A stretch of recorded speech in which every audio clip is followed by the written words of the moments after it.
Hey everybody, it's been a minute. It's been a minute since I made a video. A minute translates into a month, something like that. It's been a very interesting month, that's for sure. Lots of cool things have happened. Lots of self-discoveries, all that kind of good stuff.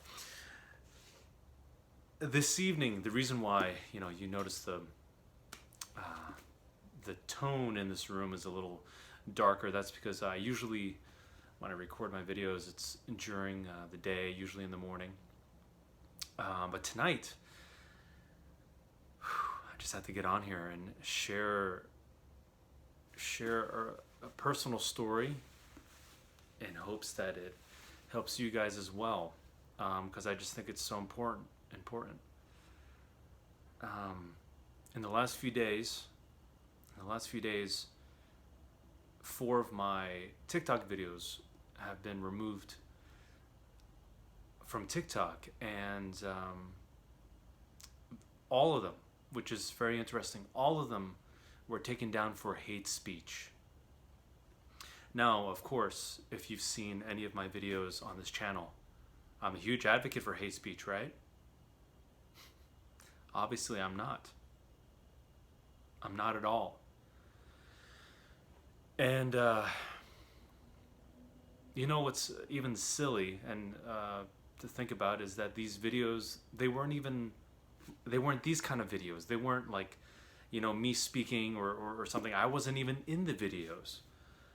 One of them, actually, a lot of them, actually all of them were Joe Rogan, and it had a few other guys in the video as well. And none of them were about hate speech. It was, about one guy like getting upset about something. It's actually comical. Joe Rogan's laughing, the other guy's laughing. Even the guy getting upset ends up laughing at the end of it as well. Like, they're all in on the joke. And even one of the videos, Joe Rogan is getting really deep. And, I'm paraphrasing, but he basically says if we all focus on loving each other and no matter our differences, accepting one another, that's essentially how the world continues to operate well. Like, the way the world turns, it just keeps things going smoothly and wonderfully. Like, love is the answer. And that video, it's so crazy. I wish I could show the screenshot, but like, the video just shows up and it says removed for hate speech. So the reason why I bring this up is because I want to remind you all that you are all unique.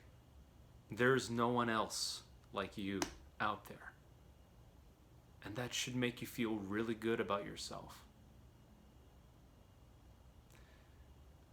Just think about it. I mean, we grow up, we look on the television or we see somebody in a magazine, depending on how old you were, like me, I remember newspapers.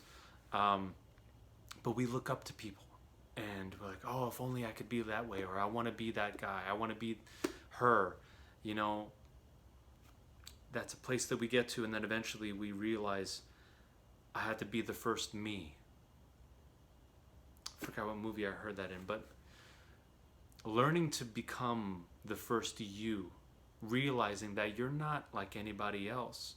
You might have similar qualities and desires, aspirations, but there is nobody else like you. You are special. And at the same time, you being special, there is nothing special about it. And that's where the humble part comes in.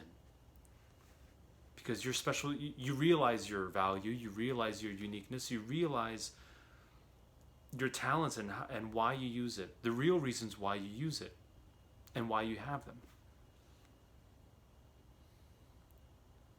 People will come along who are jealous, who don't seem to understand yet how someone can reach a place in their life where they can be themselves, share messages, give their talent, whether it's singing or drawing or or writing music, or speaking, or even just speaking, being able to share a message with a stranger. You're a stranger. I don't know who you are, but you're here and you're listening, you're watching. And for some reason, this resonates with you. This is a talent. I realize that this is a talent, to be able to speak and bring across a message so that it makes sense to you. There are a lot of people who will watch this and it doesn't make sense, and that's okay. That's okay. Maybe a year after or a decade after, they'll see it, they'll come across this video again, and it'll make sense. It depends when you're ready. So whatever you're trying to do in your life, whatever that is, anything, literally anything, it doesn't have to be cool, you don't have to be a celebrity, nothing like that. You can be a nobody, but you're doing something because you want to do it. You love it. You are passionate about it. You wake up every morning and you're like, I just want to keep doing this. There will be people that look at you and pray that all of it vanishes, because it'll make them feel better about themselves, the fact that they have not taken a risk in their lives and done it for themselves. And I even get emotional about this because I feel for these people. It's heartbreaking, because really all that they're feeling, it's kind of like they're still that kid on the playground and none of the kids want to play with them. That's sad, right? It's heartbreaking. It's heartbreaking. I'm sure you've gone through it. I know I've gone through it. It's so sad. And that's why when people judge you, when people do all these things, the foundation of it all, it's not evil. It's just somebody who did not receive the love that they wanted ever since they were a kid, and they've just manifested constantly throughout their lives, and now they're adults, and then they keep judging because Molly didn't want to play with me. Ben didn't share his snack, whatever it is. It sounds silly, but it's real.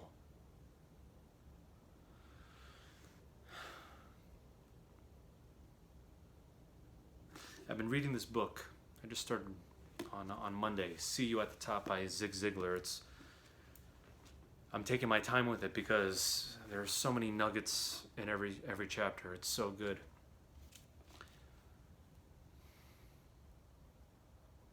The main part that I just got through is about self-image. A lot of us have a very negative self-image. Some have a very positive self-image. And I would say a lot, it takes a while sometimes to transition from negative to positive self-image. You realize, again, your worth, your value, and you don't need confirmation from anybody else besides you, but you. And whether you have a negative self-image or a positive self-image, people are going to judge you. And how are you going to react? How are you going to react? How have you reacted in the past?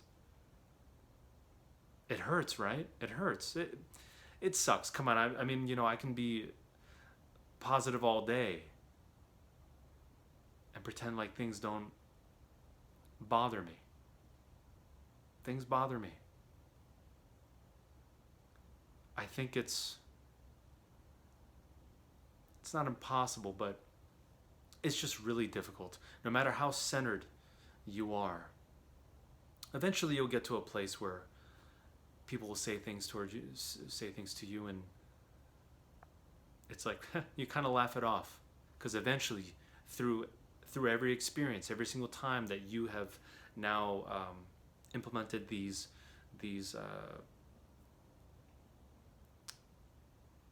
rules, I guess, ways of living, how you will no longer accept jealousy from others,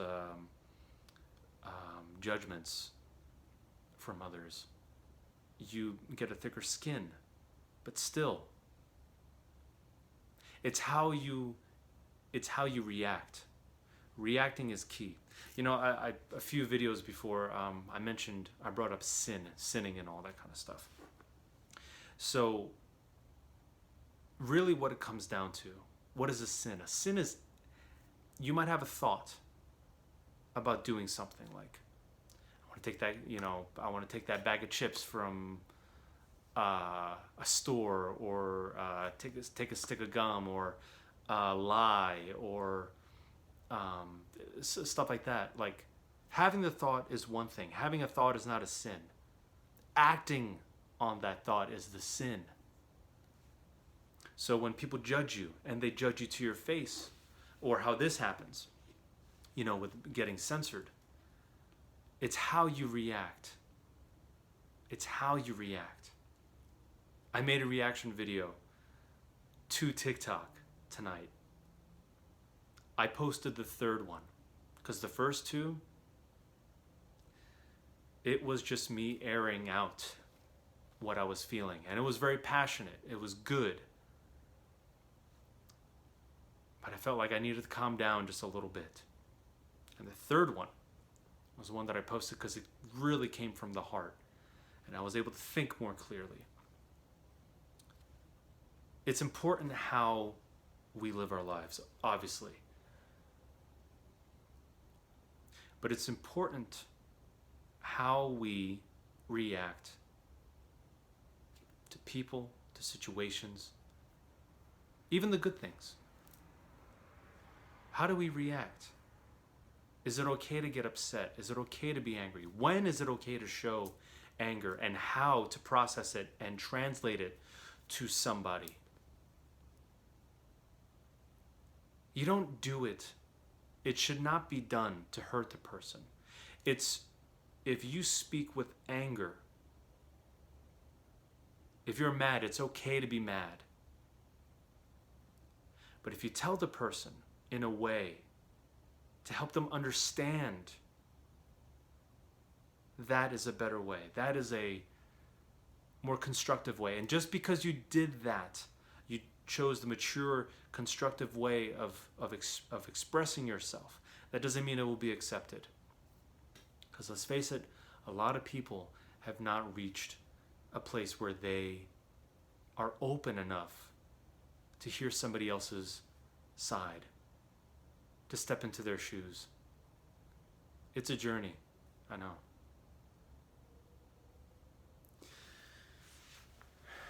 I know this is a different message than my previous videos, but I think it's important.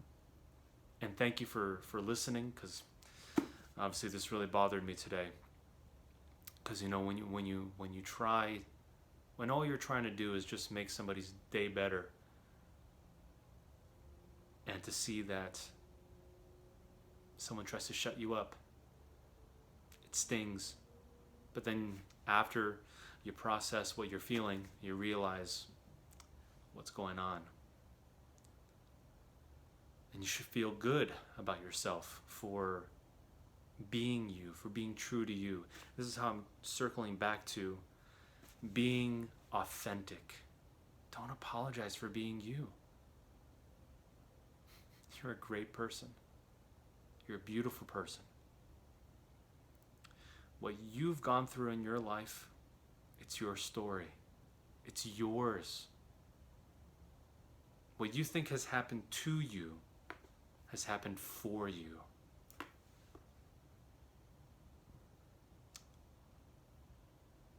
Steve Jobs had a quote. I'm going to paraphrase it. But looking forward, you don't know where you're going to go or why things are happening to you, whichever. You don't know until you've finally gotten there. And you can look back at the breadcrumbs of life to see, like, wow, if these things didn't happen, I wouldn't be where I am now. I have my rough moments. This is a small studio. Some days it's really small in here. It's tight. But I realize that if I didn't live here, so many things that I've been able to experience in the last 2 years wouldn't have happened. It's important to remind yourself of the gifts that you've been given through your struggle. And I can almost guarantee, looking back, you'd do it all again, right? All right, well, I'll be back soon. Thanks again for being a loyal listener, viewer. And if this resonated with you, I ask you to share it with whoever you think might benefit from this. So, and remember, stay true to you, be authentic, don't apologize for it, and keep being the best version of you. Take care.